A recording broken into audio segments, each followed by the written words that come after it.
저는 불을 끄고 이불 속으로 몸을 파묻었습니다. 손끝이 제 몸을 더듬었어요.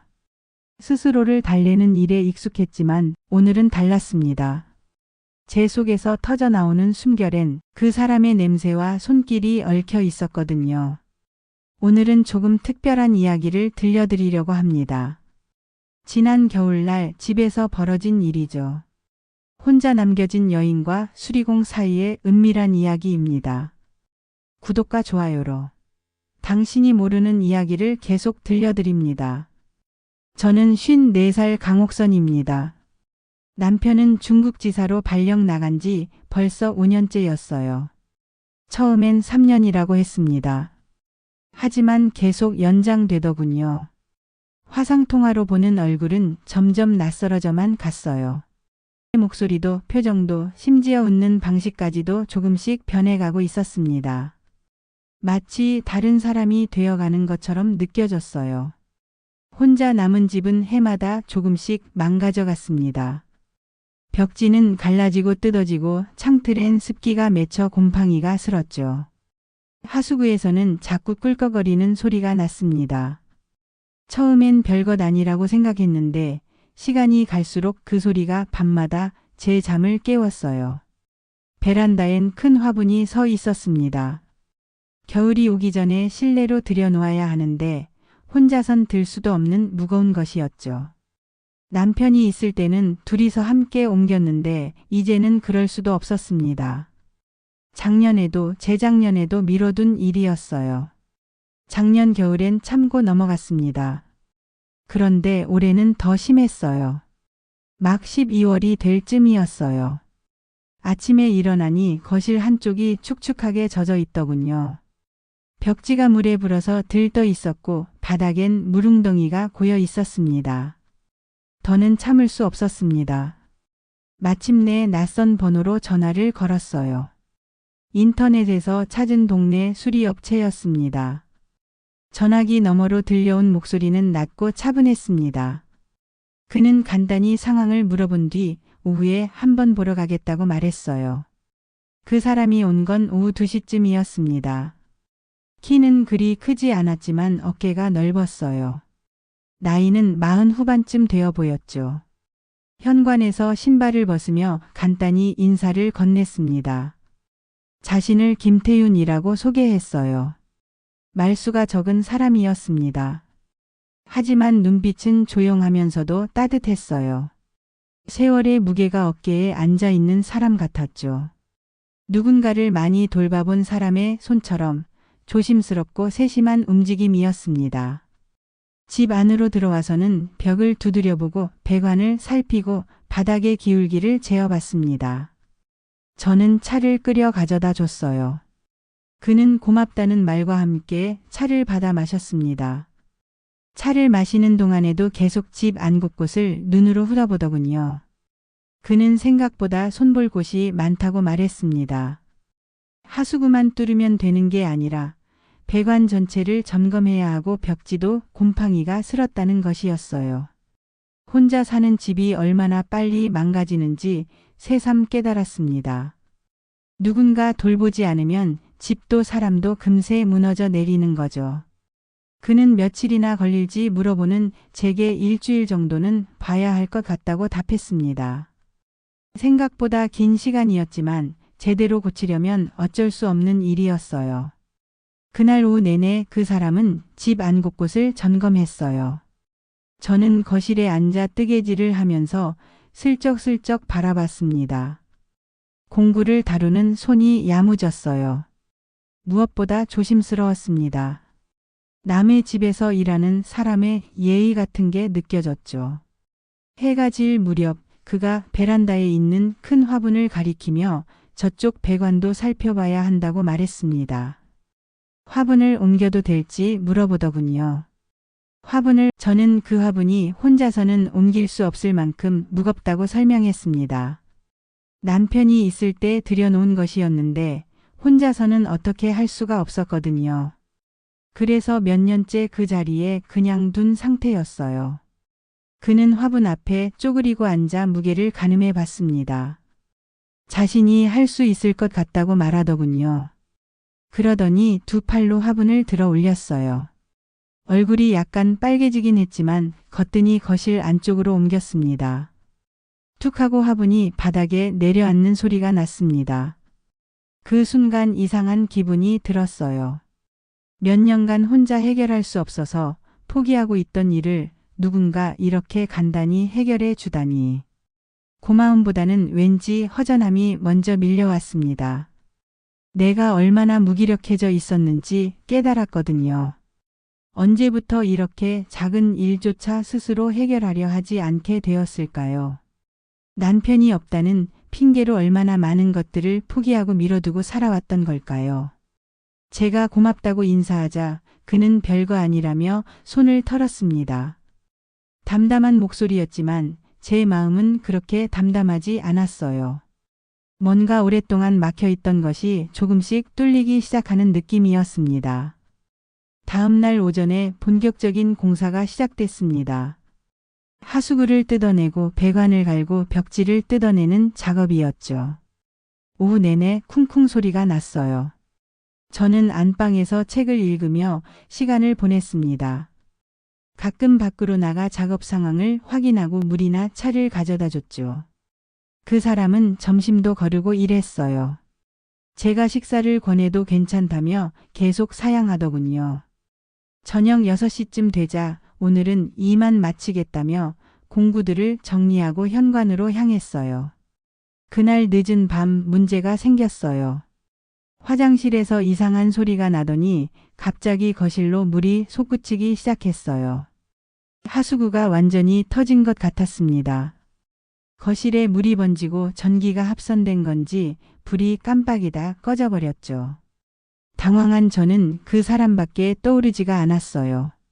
급히 그의 번호를 눌렀습니다. 집에 물이 차고 하수구가 터진 것 같다고 급하게 설명했어요. 그는 지금 간다며 단호한 목소리로 대답했습니다. 목소리에서 침착함과 동시에 걱정이 느껴졌어요. 30분도 안 되어 그가 다시 나타났어요. 손전등과 응급 공구를 들고 왔더군요. 어디서 터졌는지 물으며 곧바로 거실로 향했습니다. 그의 움직임은 빨랐지만 당황스럽지 않았어요. 이런 상황에 익숙한 사람 같았습니다. 우리는 함께 물을 퍼내기 시작했어요. 어둠 속에서 어깨가 자꾸 부딪혔습니다. 손전등 불빛이 번갈아 서로의 얼굴을 비췄어요.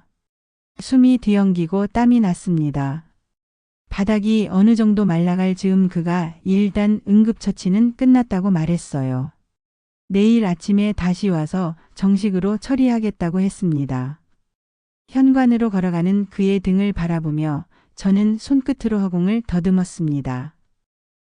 가지 말라고 말할 뻔했어요. 그러나 결국 목구멍에서 삼켜졌습니다. 그런 말을 할 수 있는 처지도 아니었고 그럴 권리도 없었거든요. 남편이 보고 싶었던 건 아니었어요. 다만 남편이라는 이름으로 채워지던 어떤 자리가 있었습니다. 그 자리는 너무 오래 비어 있었고 저는 혼자 달래는 법에만 익숙해져 있었거든요. 그날 밤 불을 끄고 이불 속에 파묻혀 누웠습니다. 손끝으로 제 몸을 위로했어요. 숨결은 자꾸 거칠어졌고 떠오르는 건 그 사람의 냄새와 손길이었습니다. 저는 스스로를 움켜쥐며 중얼거렸어요. 가지 말라고 말했어야 했나. 스스로를 달래는 일에 익숙했지만 오늘은 달랐습니다. 제 속에서 터져나오는 숨결엔 그 사람의 냄새와 손길이 얽혀 있었거든요. 오랜만에 다른 누군가의 체온을 느꼈던 그 짧은 순간들이 제 몸 곳곳에 남아 있었어요. 다음 날 그는 다시 왔습니다. 약속한 시간보다 조금 일찍 도착했어요. 배관을 열고 하수구를 완전히 고치고 젖은 벽을 살폈어요. 어제 밤의 응급처치는 임시 방편이었고 근본적인 문제를 해결해야 했거든요. 오후 늦게 천장 쪽 작업을 하다가 사고가 났습니다. 위에서 석고 조각이 떨어졌는데 그가 본능적으로 저를 감싸 안은 거예요. 짧은 정적이 흘렀습니다. 짧은 충격이었죠. 그의 팔에서 피가 배어 나오고 있었어요. 그는 괜찮다고 말했지만 저는 단호했습니다. 안 괜찮다며 그에게 앉으라고 했어요. 구급 상자를 가져와 소독약과 붕대를 준비했습니다. 그의 팔을 조심스럽게 살펴보니 생각보다 깊게 베인 상처였어요. 아픈지 물어보자 그는 또 괜찮다고 답했습니다. 하지만 제가 소독약을 바를 때 그의 몸이 살짝 움츠러드는 게 느껴졌어요. 아픔을 참고 있는 게 분명했습니다. 붕대를 감으면서 제 손끝이 그의 피부에 닿았습니다. 따뜻했어요. 오랜만에 느끼는 다른 사람의 체온이었습니다. 붕대를 감아주는 동안 그는 가만히 있었습니다. 숨소리만 낮게 들렸어요. 돌봄을 받지 못했던 사람의 눈빛이 제 앞에 있었습니다. 언제부터 이 사람은 자신의 상처조차 혼자 감싸 안으며 살아왔을까요? 그 손을 쉽게 놓을 수가 없었어요. 붕대 감기는 이미 끝났는데도 제 손은 여전히 그의 팔에 머물러 있었습니다. 그도 움직이지 않았고요. 서로 그 순간을 조금 더 길게 만들고 싶어 하는 것 같았어요. 이제 됐다고 말하면서도 손은 쉽게 떨어지지 않았습니다. 한참 뒤에야 저희는 각각 자리에서 일어났어요. 뭔가 말해야 할 것 같았지만 무슨 말을 해야 할지 모르겠더군요. 며칠이 더 흘렀습니다. 집 안 곳곳의 문제들이 하나씩 해결되어 가고 있었어요. 하수구는 말끔히 뚫렸고 새는 배관도 교체되었습니다. 곰팡이 핀 벽지도 새로 발랐고요. 집이 조금씩 예전 모습을 찾아가고 있었습니다. 그날은 마무리 작업을 한다고 했는데 일이 생각보다 길어졌습니다. 창밖이 어둑해질 무렵이 되어서야 끝났어요. 그가 오늘은 마무리를 짓겠다며 공구를 더 챙겼습니다. 하지만 저는 고개를 저었어요. 이 시간에 뭘 더 하겠느냐며 그만하고 밥부터 먹으라고 했습니다. 그는 괜찮다며 집에 가서 먹겠다고 했지만 저는 지금은 제 집이니까 제 말을 들으라고 단호하게 말했어요. 목소리가 생각보다 강하게 나왔습니다. 그는 잠깐 망설이다가 고개를 끄덕였어요. 식탁 위에 김이 모락모락 오르는 밥을 차렸습니다. 김치찌개에 계란 후라이까지. 혼자 먹기엔 너무 많이 만든 음식들이었어요. 사실 요즘 들어 자꾸 음식을 많이 해놓게 되더군요. 누군가와 함께 먹을 수 있을까 하는 은근한 기대감 때문이었던 것 같아요. 그는 숟가락을 들어 한 숟갈 삼켰습니다. 그러더니 이내 숟가락을 내려놓으며 낮게 말했어요. 얼마만인지 모르겠다고 누가 차려준 따뜻한 밥은 말이에요. 그 말에서 깊은 외로움이 느껴졌습니다. 이 사람도 저처럼 오랫동안 혼자 살아왔구나 싶었어요. 저는 대답 대신 반찬을 그의 그릇에 올려주었어요. 계속 퍼다주고 싶었습니다. 이 사람이 언제 마지막으로 정성스런 밥상을 받아본 건지 궁금했거든요. 그릇에 밥을 가득 퍼주고 국그릇에 건더기를 많이 넣어주었어요. 그 밥상은 식탁 위에 있었지만 사실은 저희 사이에 놓여 있었습니다. 저희는 그 위에 서로의 무언가를 조심스레 올려두고 있었어요. 외로움과 그리움 그리고 따뜻함을요. 그날 밤 그는 돌아갔습니다. 하지만 따뜻한 온기가 제 안에 오래 남았어요. 식탁을 치우면서도 그가 앉았던 자리를 계속 바라봤습니다. 그 자리가 다시 비어 있다는 게 아쉬웠어요. 일주일이 지났습니다. 집 수리는 모두 끝났고 그는 더 이상 오지 않았어요. 저도 더 이상 연락할 수 없었고요. 연락할 이유도 핑계도 없었거든요. 그런데 그날 저녁 첫눈이 내렸습니다. 창밖을 바라보며 앉아 있는데 자꾸 그 사람이 생각났어요. 이런 날 혼자 원룸에서 뭘 하고 있을까? 라면이나 끓여 먹고 있을까? 창밖에 눈을 바라보고 있을까? 용기를 내어 문자를 보냈습니다. 첫눈이네요. 간단한 문장이었지만 보내기까지 한참을 망설였어요. 너무 뻔한 핑계 같기도 하고 부담스러워할 수도 있을 것 같았거든요. 1시간 정도 지나서 전화가 왔어요. 문자를 보고 전화드렸다며 안부를 물었습니다. 처음엔 어색했어요. 뭘 말해야 할지 몰랐죠. 그런데 점점 대화가 이어졌습니다. 날씨 얘기부터 시작해서 요즘 어떻게 지내는지, 뭘 먹고 사는지, 사소한 일상들을 주고받았어요. 그는 요즘 일이 바쁘다고 했어요. 겨울이 되니까 고장나는 집이 많아진다는 거였죠. 제가 몸은 괜찮냐고 물었더니 그때 다친 팔도 다 나았다며 붕대 잘 감아줘서 고맙다고 했어요. 그렇게 이야기하다 보니 1시간이 넘게 흘렸습니다. 그가 이렇게 긴 통화는 정말 오랜만이라며 웃었어요. 저도 그렇다고 대답했습니다. 요즘엔 누구랑 이런 얘기할 일이 없다고 했죠. 그가 갑자기 진지한 목소리로 외롭지 않냐고 물었습니다. 저는 잠깐 말이 없었어요. 가끔 외롭다고 처음엔 괜찮았는데 시간이 갈수록 그렇게 된다고 대답했습니다. 그도 자신도 그렇다고 말했어요. 짧은 침묵이 흘렸습니다. 서로의 외로움을 확인하는 시간이었어요. 저는 보고 싶다는 말을 하다가 멈췄습니다. 너무 솔직한 말이 나올 뻔했거든요.